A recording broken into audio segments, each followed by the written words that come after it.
오늘도 맞짱 토크 찾아왔습니다. 장윤상 기자, 장성철 소장 두 분 모셨습니다. 안녕하십니까? 안녕하세요. 네, 안녕하세요. 야, 장성철 소장님이 인기가 좋은 것 같습니다. 제가요? 사람들이 막 몰려들어요. 감사합니다. 소장님 따라서 뭐 장 기자님도 마찬가지지만 아니, 저는 소장님한테 묻어가는 어떤 비결이 있습니까? 제가 윤석열 정권을 비판을 하니까 진보 쪽에 계신 분들이 저를 응원하는 분들이 좀 많이 근데 계신 거 아닌가. 그냥 막 비판하는 게 아니죠. 그냥 네. 정말 건전한 그런 비판이라고. 근데 또 그렇게 봐야 되겠죠. 비판할 때는 합리적이라고 하시다가요. 네. 또 이재명 당대표 비판하면 아, 쟤는 안 되겠네. 또 그러시기도 하고 막 그러더라고요. 어때요? 이렇게 보면 이렇게 막 사람들이 막 그 평론 좋다라고 이렇게 평을 해주면 예전에 네. 처음에 평론 시작할 때는 되게 흥분도 되고 네. 화도 나고 그랬는데 지금은 그냥 덤덤합니다. 덤덤합니까? 네. 예, 알겠습니다. 자, 오늘도 아마 아주 뜨거운 토론이 될 것 같은데요. 자, 먼저 이 얘기 먼저 해야 될 것 같습니다. 이재명 민주당 대표가 띄운 친일 국방 논란이 정주석 비대위원장이 이거 식민사관 논란으로 이렇게 좀 받아서 번지는 상황이거든요. 일단은 여의도 지금 상황 이게 아마 가장 쟁점으로 보이는데 우리 장 기자님부터 어떻게 보고 계십니까? 근데 저는 처음에 그 민주당 지지자들이 좀 뭐라고 할 수도 있긴 하겠지만 이 친일 국방이라는 프레임 자체가 조금 그 좀 너무 도가 많이 지나쳤다라는 생각을 이재명 했어요. 대표 말씀이 좀 지나쳤다. 왜냐하면 이게 처음에 촉발된 게 지난달 30일 그 동해 150km 있는 이 공해상에서 있었던 한미일 군사 훈련 때문에 이제 이 논의가 이제 촉발이 된 거잖아요. 그쵸. 근데 사실 그럼 우리가 좀 따져봐야 될 게 한미일 연합 훈련을 왜 하는가? 그러니까 누구의 목적으로 왜 하는가? 이게 물론 이제 우리 입장에서는 한국의 안보를 위해서 이제 북핵 위기에 맞서서 대응한다는 차원에서 생각을 하지만 실제로는 미국의 요구가 크거든요. 네. 그러니까 사실 미국의 가장 큰 위협은 SLBM이에요. 그러니까 북한의 잠수함이 독도를 통해서 태평양으로 나가서 가서 본토를 타격할 타격하는 가능성 거. 아. 이것을 조기에 차단하기 위한 훈련 목적이 크거든요. 네. 그리고 사실은 미국의 동아시아 전략이라는 게 미일 동맹이 우선입니다. 그래서 항상 사실은 그 동아시아의 안보 협력에서 1순위는 일본이고 미국 입장에서 일본이 1순위라는 그렇죠. 거죠. 그리고 이제 그다음이 이제 한미 동맹 뭐 이렇게 되는 거예요. 안보 차원에서. 근데 이제 우리가 이제 그런 측면을 좀 간과하고 있는 거 아니냐. 어떻게 보자면 사실은 친미 군사동맹 이렇게 봐야 되는 측면이 있지 않나라는 생각이 좀 들었는데요. 들었는데 사실 이 한미일 군사협력의 핵심은 중국 겨냥이 더 크거든요. 미국 그렇죠. 입장에서 네. 보자면. 그렇기 때문에 이제 뭐 아시아판 나토 뭐 이런 얘기도 나오는 거 아니겠습니까? 더 심각한 것은 한미일 군사협력이 강화되면 북중러 군사협력이 강화가 돼요. 네. 상대적으로. 그러면 사실상 한미일 신냉전 삼각 체제가 생기는 것이고요. 이렇게 되면 우리가 북한의 핵을 설득하고 포기하게 만들 수 있는 비핵화를 위한 협상 뭐 이런 걸 하기가 굉장히 어려워요. 지금 가뜩이나 러시아 우크라이나 전쟁 때문에 그 유엔 안보리에서 러시아도 제재를 받게 되고 이러면서 이제 중국과 러시아가 북한 제재에 동의하지 않는 결정을 하지 않습니까? 네. 그래서 사실 미국이 예전처럼 그 유엔 안보리에서 힘을 쓰기가 어려운 상황이 됐어요. 그러니까 큰 틀에서 보자면 굉장히 복잡해진 그 국제 정세 속에서 우리가 지금 이렇게 막 이 나라 저 나라 끌려다니는 것이 옳은가 이런 판단이 좀 중요한 때가 아닌가 싶습니다. 그 상황에서 지금 뭐 친일 또 식민사관 이렇게 논란이 크게 번지는 상황으로 보입니다. 저 이재명 당대표부터 좀 비판을 하고 싶습니다. 이재명 당대표가 과연 지도자로서 대선 후보로서 당대표로서 자격이 있느냐라고 말씀드리고 싶습니다.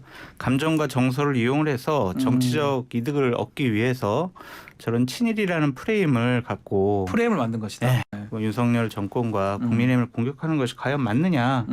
지지층 결집에는 도움이 되겠지만 네. 과연 저분이 대한민국 전체를 위하는 큰 지도자냐. 그러한 의심을 받을 수밖에 없다라고 좀 말씀드리고 싶습니다. 북한에 증대된 위협에 대해서 한마디 하셨어야죠. 김정은에 대해서도 한마디 하셨어야죠. 핵을 선제적으로 전술핵을 선제적으로 사용하겠다라고 하는 김정은에 대해서는 한마디도 못하고 우리나라 지금 안보를 지키겠다라는 훈련과 관련해서 저런 자극적인 단어. 좋아요. 동해상에서 한미일 연합해서 대잠 잠수함 탐지 작전을 해요. 네. 그게 극단적인 친일 행위예요. 그거에 대해서 동의할 수 있는 국민이 누가 있겠습니까? 그런 부분은 정말 잘못된 용어 선택이다라고 볼 수밖에 없고 두 분 다 그분은 좀 비슷하게 보시니까. 아니요, 장 제가 이 기자님한테 좀 부분은 말씀드리고 싶은 예. 게 뭐냐면 네. 훈련을 안 하면 우리나라가 북한 비핵화를 설득할 수 있어요? 지난 5년 동안 문재인 정권 동안 한미 훈련 안 했잖아요. 북한 비핵화 설득했어요? 가시적인 조치 나왔어요? 북한의 핵무기는 더 고도화됐고 미사일은 더 정밀화됐습니다. 그게 실패한 어떠한 평화 프로세스라는 것이 이미 증명이 됐는데 그냥 이상론자들이 우리가 한미일 군사훈련을 안 해가지고 북한을 설득하고 우리가 한미일 군사동맹을 강화하면 북중러를 자극을 해서 신냉전 체제로 간다. 이런 얘기를 하거든요. 네. 지난 5월 이후에 북한의 여러 가지 위협은 정말 고도화되고 증대됐어요. 현실화가 됐단 말이에요. 그런 부분에 대해서 우리가 훈련을 하지 않는다. 훈련을 안 해서 한반도의 긴장 완화를 위해서 우리가 그냥 참아야 한다? 이것은 옳지 않은 선택 같습니다. 자, 그러면 다 같이 한번 들어보겠습니다. 뭐 식민사관까지 이제 번진 상황이니까 그 부분은 이제 그 부분이고. 아니, 예. 그러니까 제가 그 전에 조금 네. 이제 얘기를 해야 될 것 같은데요. 네. 이제 극단적 친일이냐 아니냐 이제 이 부분은 그러니까 극단적이라는 말이 조금 자극적이기 네. 때문에 생각해볼 필요가 있지만 어찌됐든 이 자위대 문제가 핵심인 거거든요. 그러니까 자위대를 군대로 인정할 거냐 말 거냐. 사실 일본 사회 안에서도 평화헌법 구조 개정을 둘러싸고 찬반 논란이 팽팽하게 있습니다. 그리고 사실은 2차 세계대전 이후에 잘못된 전쟁에 대한 책임을 일본이 아직도 네. 인정하지 않고 있고 사과도 배상도 하지 않고 있는 상황이에요. 그런 상황에서 우리가 어찌됐든 국익의 관점에서 볼 때 이번 훈련이 우리한테 얼마나 큰 도움이 됐는지 한미 간에 훈련하는 것에 대해서 아무 문제 없었고요. 대잠 훈련은 일본하고만 했던 것이 아니라 과거에 호주랑도 했었습니다. 2017년 아시다시피 뭐 화염과 분노 그래서 그때도 전쟁 위협이 4월과 8월 두 차례 있었고요. 그때도 상당히 심각한 상황이었지만 이것을 풀기 위해 한국 정부가 상당히 역할을 했어요. 소위 네. 얘기하는 한반도 운전자론이 이제 그것인데요. 근데 그런 정부의 역할이 요구되는 것이지 뭐 북한의 이제 이게 뭐 지난 5년간 문재인 정부만의 문제냐 그렇지 않죠. 사실 이 93년 YS 때부터 이 핵 문제가 가요, 돌아가는 거고요. 더 따져보면은 1991년 노태우 정부 시절에 비핵화 선언. 예. 네. 그리고 우리가 이제 그때 무슨 얘기를 했냐면 한반도 비핵화 선언하고 91년에 뭐 했습니까? 남북한 기본 합의서를 채택했어요. 그 이후에 우리는 핵무기가 그 전까지는 있었습니다. 91년까지는. 근데 그거를 다 이제 돌려보내고 사실상 우리 입장에서 한반도 비핵화를 합시다라고 비핵화 협상을 시작한 거예요. 그리고 93년에 이제 전쟁 위기가 있었던 것이고요. 그리고 계속 된 겁니다. 그때까지 우리가 계속 지난 역사 동안 우리가 했던 게 뭐냐면 비핵화 협상을 하자는 거였어요. 네. 한반도에 핵 없는 세계.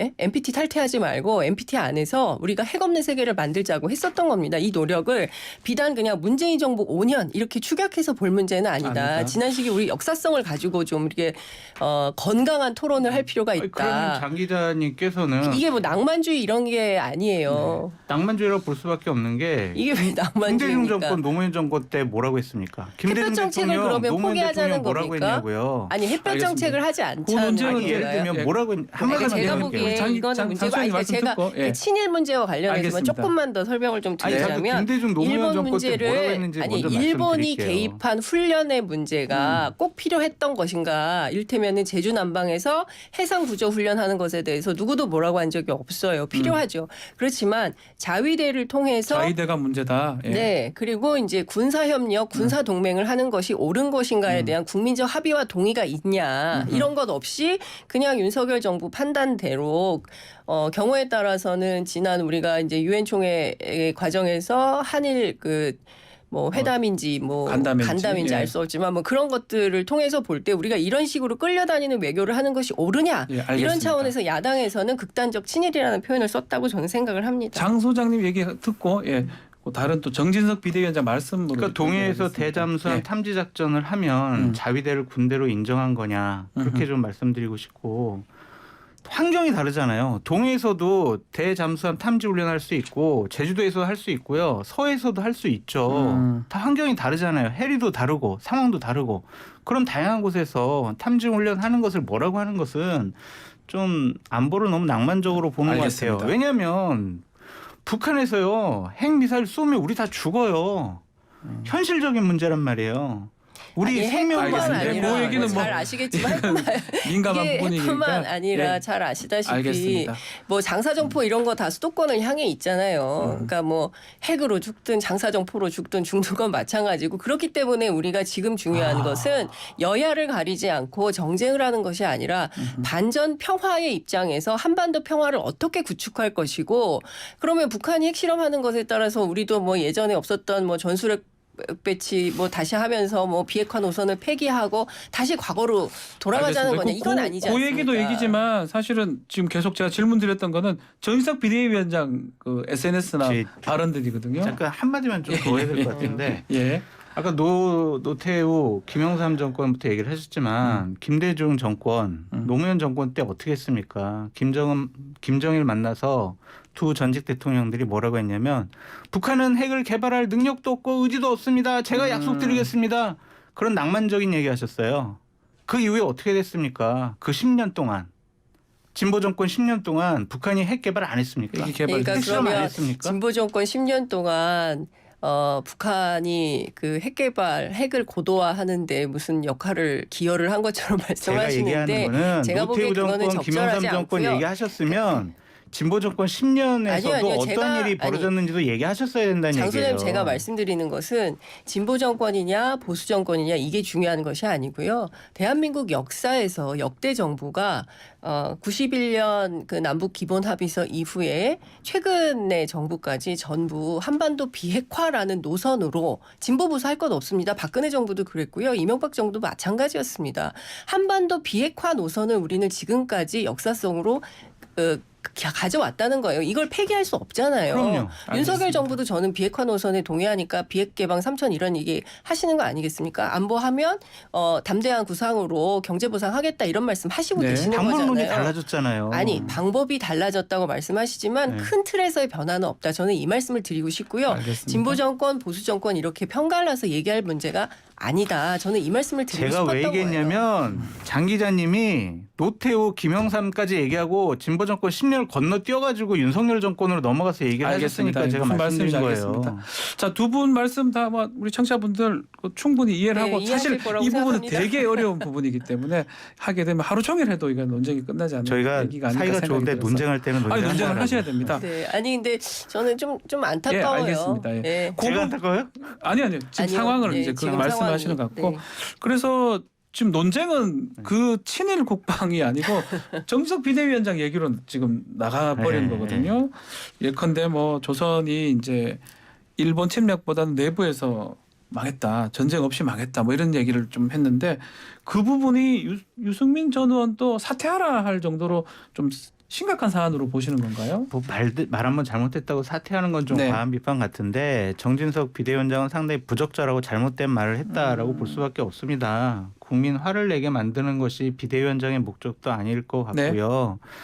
지금 이재명 당대표가 극단적인 친일 안보 이 말 때문에 상당히 공경에 처했는데 그걸 좀 구해주려고 하신 거 아니냐 뭐 그런 생각도 들고 구해준 건 오히려 우리가 또 방송 오히려? 아이템 하나 또 던져주려고 한 것이 아니냐 그런 생각도 드는데 예. 상당히 잘못된 거죠. 많은 분들이 비판을 했죠. 네. 전형적인 식민지 사관이다. 저도 그 점에 동의하고 비대위원장이 역사 문제와 관련해서 접근할 때는 상당히 신중하게 해야 한다. 네. 자신의 신념과 생각과 판단만 갖고 SNS상에서 밝히는 것은 그냥 의원일 때는 가능해요. 네. 하지만 국민의힘이라는 당을 대표하는 비대위원장으로서는 상당히 부적절한 말을 했다라고 말씀을 드리고 저는 해명이 더 문제라고 생각을 합니다. 해명이 이제 전쟁 없었지 않느냐 얘기를 했거든요. 아니, 그것도 그렇지만 이러한 비판들에 대해서 가소롭다라는 표현을 썼어요. 이건 말도 안 돼요. 많은 국민과 언론과 평론가들이 얘기하는 것에 대해서 가소롭다라는 표현을 쓴다는 것은 상당히 좀 권위의식에 쩔어 있는 분이 아니냐라는 생각이 들어서 네. 좀 반성이 필요하다라고 말씀드립니다. 과하게 얘기하셨는데 장 기자님 말씀도 한번 들어볼까요? 뭐 가소로운가요? 야, 저는 사실은 이게 전형적인 뉴라이트 식민 사관이죠. 식민지 근대화론. 이거 네. 일본이 철도 깔아줬으니까 우리가 음. 이만큼 살고 당시에 일본이 뭘 도와줬으니까 우리가 교육도 받고 혜택도 받았다. 뭐 이런 식의 얘기를 계속 하는데 저는 이 말씀을 좀 드리고 싶어요. 다 떠나서 정진석 비대위원장도 그 얘기를 했어요. 아니 지금 북한이 핵실험을 하겠다고 하고 이런 판에 뭐 동해에서 저 훈련 한번 했다고 뭐 이게 무슨 친일이냐 뭐 이렇게 이제 비판을 하시다가 이제 잘못해서 이런 얘기까지 하게 된 것 네. 같다는 생각이 좀 들어요. 그런 면에서 100번 양보한다 하더라도 명백한 망언이죠. 왜냐하면 첫 번째 조선이 무능했어요. 그거 다 알잖아요. 우리도 역사 뭐 드라마 영화 얼마나 많이 나왔습니까. 무능했던 것은 맞아요. 무능했다고 해서 남의 나라 침탈해도 됩니까? 그렇죠. 멀쩡한 가해자 논리가 된다는 그렇죠. 거죠. 멀쩡한 나라에 강도가 들어와가지고 막 짓밟고 여성 인권 유린하고 아이들 괴롭히고 이래도 되는 겁니까? 그건 말이 안 되는 거잖아요. 그러니까 구분해서 말씀하셔야죠. 조선이 무능했던 것과 그다음에 일본이 침탈한 것은 엄연히 다른 다른 역사이고 건데, 예. 그리고 무엇보다 저는 이 식민사관의 가장 큰 문제가 독립운동의 역사를 인정하지 않거나 배격한다는 느낌이 든다는 겁니다. 네. 무슨 얘기냐면요. 우리가 잘 아시는 것처럼 1910년 8월 29일 경술국치 이전에 수많은 독립운동 투사들이 있었어요. 항일 전쟁을 그럼요. 했었죠. 예. 네. 안중근 의사가 이토 히로부미 암살한 게 언제입니까? 1909년 10월 26일이에요. 그 책 하얼빈 그러면 다 보시면 어떻게 알 것 외우세요? 같아요. 그러니까 저는 어떤 거냐면요. 좀 이런 생각을 좀 해볼 필요가 있는 것 같아요. 우리가 독립운동의 역사를 가지고 그 역사성 속에서 동학농민 전쟁에서 저는 촛불혁명까지 이어지는 시민혁명의 물줄기가 있기 때문에 우리가 민주주의 역사를 이렇게 발전시키고 세계에서 인정받고 주목받는 역사를 만들었다고 생각합니다. 예. 지난 촛불혁명도 마찬가지고요. 뭐 그런 역사성을 계속 부정하고 부인하고 싶으니까 이런 망발을 하는 건데요. 저는 이 부분에 대해서 가소롭다고 얘기하실 것이 아니라 분명하게 사과하고 잘못을 인정하고 알겠습니다. 그렇게 해야 다음번에 이분을 쳐다볼 기회가 생기지 않을까라는 생각이 이재명 듭니다. 당대표도 사과하라고 하세요. 극단적인 친일안보라고 하는 거. 자, 두 분 말씀이 좀 비슷한 것 같으면서 다른 부분도 있는 것 같은데 이 와중에 대통령의 방일 가능성이 얘기가 나오고 있는데 일단은 이진복 수석이 정무수석입니다. 10월쯤에 일본 갈 것이다라고 밝혔는데 그럼 가는 거 맞는 거 아닌가요? 모르겠어요. 그러니까 이진복 수석은 다시 이제 해명을 했죠. 예. 10월이라고 꼭 집어서 말한 것 같지는 아니 않다. 10월쯤에 일본에 갈 것 같다 기자들한테 꼭 얘기했다고. 집어서 얘기 안 했다고 네. 하고요. 윤 대통령은 현재 한일 관계를 원하지 않고 있다. 점진적인 개선을 희망해 많은 노력을 하고 있다. 네. 그래서 가까운 시일 내에 얼마든지 일본을 갈 수 있다라는 취지였다라고 얘기를 하는데 뭐 일본 갈 수 있겠죠.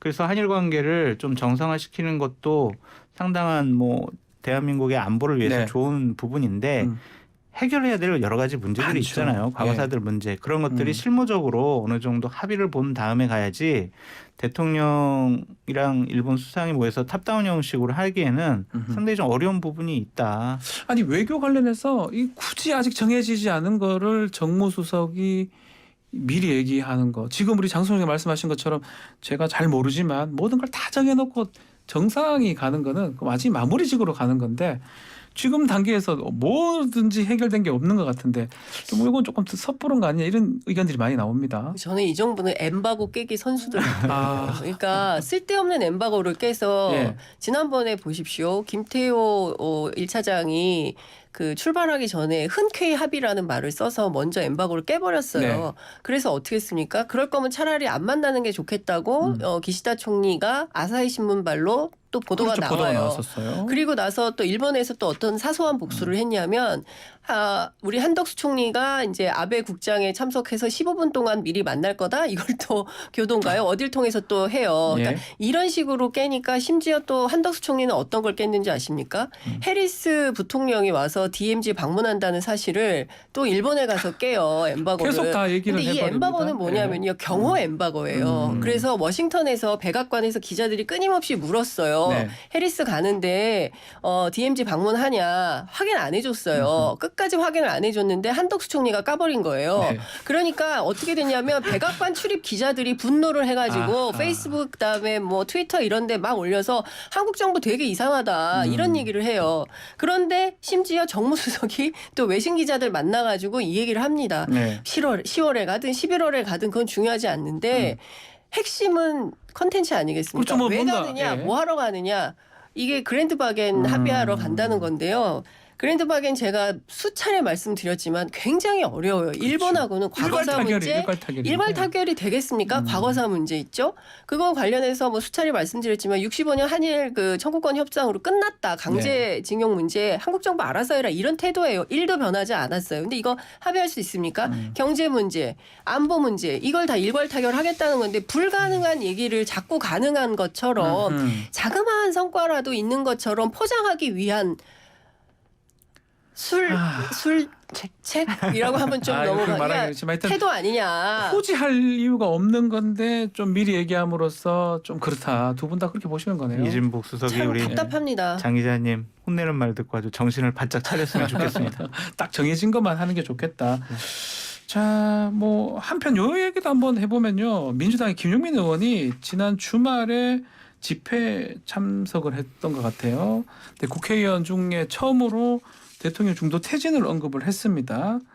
그래서 이 얘기를 하게 된 이유는 뭐라고 보십니까? 그러니까 국회의원은 자신의 정치적인 견해를 네. 어느 자리에서나 음흠. 말할 수 있어요. 하지만 그것에 대한 책임이 분명히 따를 겁니다. 네. 지지층의 환호는 받을 수가 있겠지만 지금 정권 출범한 지 5개월 됐거든요. 5개월 됐습니다. 네. 탄핵 얘기하고 퇴진 얘기한다라는 것이 과연 국민들에게 설득력이 있느냐. 물론 여러 가지 부족한 점이 많이 있죠. 비판받을 점이 많이 있고 그런 것들은 바꿔나가야 하는데 벌써 탄핵 얘기를 한다? 헌법과 법률을 위반한 부분이 있느냐? 이런 쪽으로 그냥 1차적으로 대응할 수도 있겠지만 좀 너무 감정을 앞세우는 그러한 발언은 당에게도 김용민 의원에게도 진보 진영에게도 그렇게 썩 좋은 것 같지 않습니다. 대선 불복이다. 국민의힘에서 쿠데타다. 이렇게 강하게 표현을 하고 있습니다. 저는 민주당 비판을 좀 하고 싶습니다. 예, 민주당요. 민주당은 말을 앞세울 것이 아니라 실력과 능력으로 수권 가능한 민주정당임을 입증해야 됩니다. 그 입증 책임이 민주당에게 있어요. 그렇죠. 예. 집회에 나와서 얘기할 수 있죠. 시민의 자격으로 울분을 토할 수 있다고 생각합니다. 그런데 그러면 밝힌 만큼 본인 국회의원이잖아요. 네. 그럼 국회 안에서 의정 활동으로 입법으로 예산으로 그것을 입증해야 돼요. 그래서 국민들이 아 민주당이 이렇게 일하고 있구나. 탄핵이 중요한 게 아니라 그러면 탄핵의 증거를 찾아야 될 거 아니에요. 이분이 네. 법률가 출신 아닙니까? 변호사 제가 출신이죠. 아는 그 김용민 변호사 시절의 김용민 의원은 대단히 스마트하고 그리고 사실관계를 굉장히 많이 따져서 유성 그 서울시 간첩 조작 사건 때 네. 상당히 큰 활약을 했던 법조인으로 압니다. 그러면 그때의 실력대로 해야지 이렇게 지지층을 바라보는 말이 센 정치는요 허망합니다. 아하. 그렇기 때문에 저는 민주당이 지금 정말 해야 될 것은 탄핵의 증거를 좀 찾아서 국민들에게 보여줘라. 차라리 그걸 예, 해야 되지. 그렇죠. 이렇게 예. 언어라든지 이런 건 맞지 않다 말씀이네요. 그러니까 저는 오히려 역공당할 기회를 음. 주는 거 아니냐. 민주당 그 입장에서 보자면. 네. 저는 지금 정치권에 꼭 하고 싶은 얘기가 있어요. 정진석 비대위원장도 뭐 조선의 무능 이런 얘기를 했지만 정치가 무능하면 안 돼요. 실력이 있어야 돼요. 국민이 어려울 때 국민을 돕고 자 국민 여러분 안심하십시오. 북한이 핵미사일 저렇게 훈련한다고 하지만 우리 정부의 유능함으로 이 위기를 이겨나갈 수 있습니다. 그러니까 국민 여러분 안심하십시오. 수해 때하고 마찬가지입니다. 그렇죠. 네. 위기가 있을 때 정부가 공공이 나서서 국민의 불안을 잠재우고 안심시키고 뭔가 역할을 하고 있다는 시그널과 사인을 보여줘야 되는데 오히려 국민을 불안하게 만들고 걱정하게 만들고 있는 게 정치 아닙니까? 네. 저는 정말 스스로 반성하고 쳐다봐야 될 것 같아요. 조선의 무능을 탓할 게 아니라 정부 여당의 무능을 탓하고 스스로 내 탓이오 내 큰 탓이로소이다 하셔야 될 때라고 생각하고 민주당도 마찬가지라고 생각합니다. 네. 전 진짜 장윤성 기자님이 2024년도에 국회의원이 무슨 되셔가지고 말씀하세요?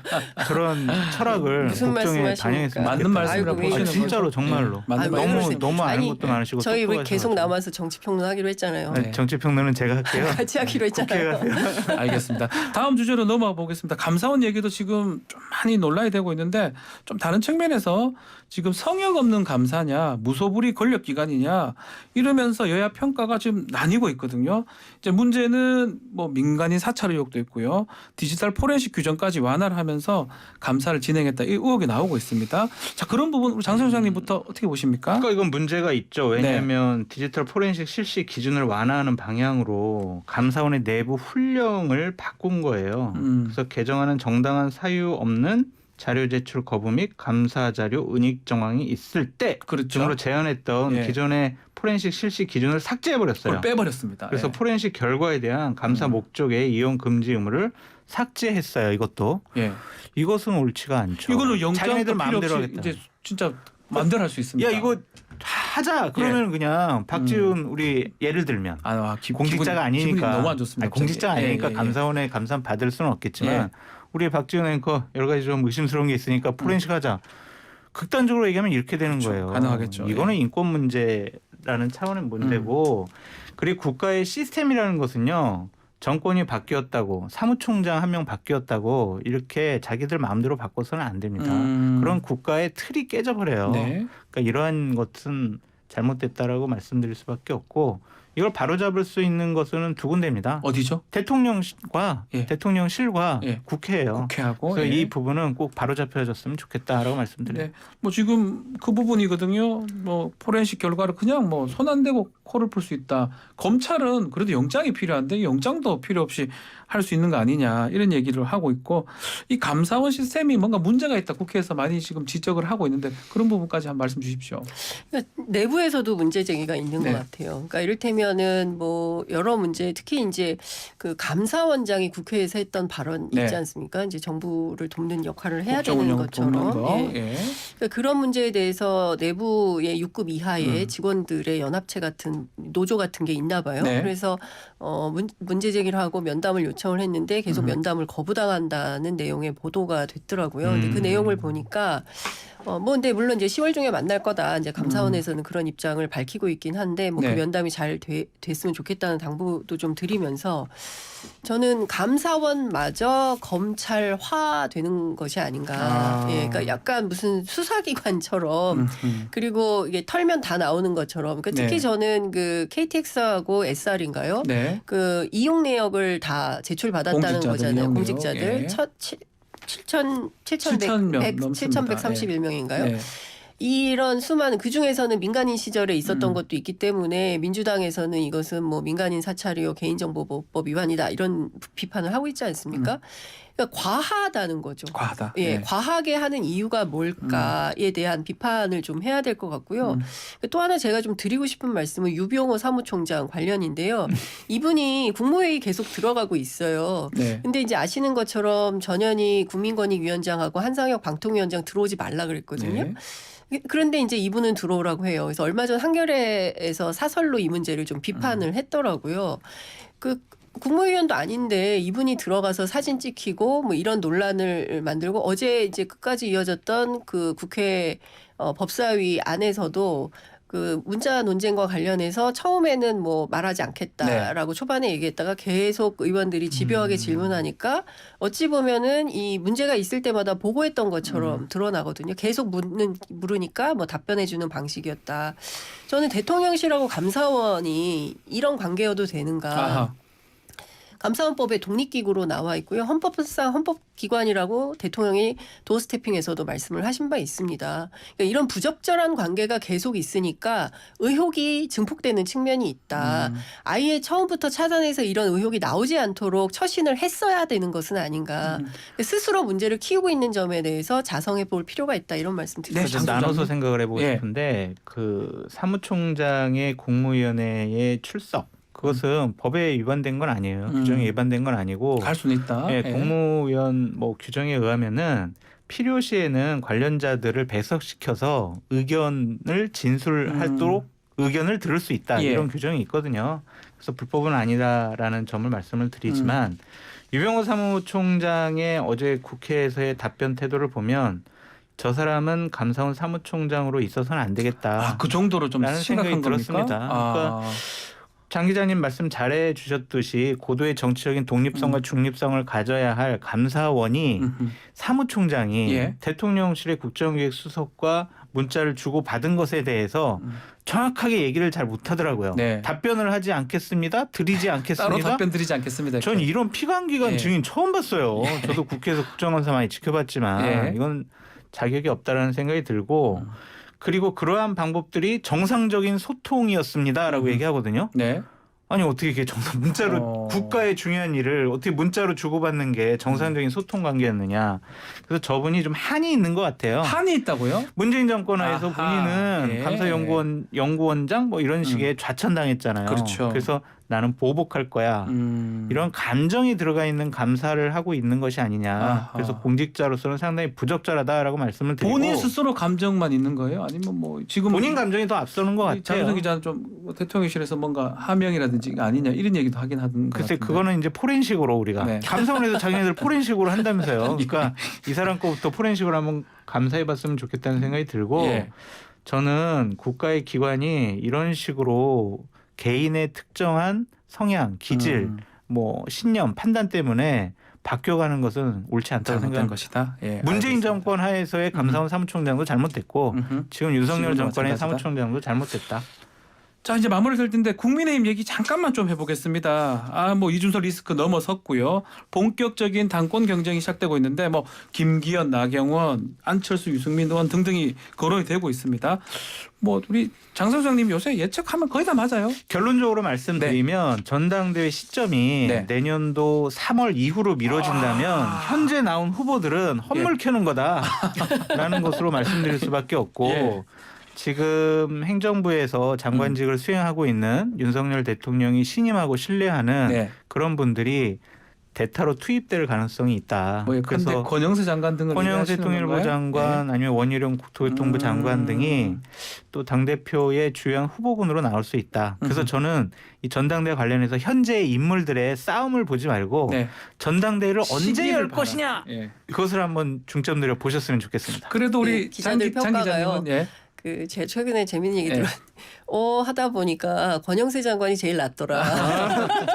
근데 권영세 장관 빼면은 예. 어떡합니까? 제가 보기에는 이 정부 지탱할 힘이 있을까라는 생각이 좀 들기도 하는데요. 네.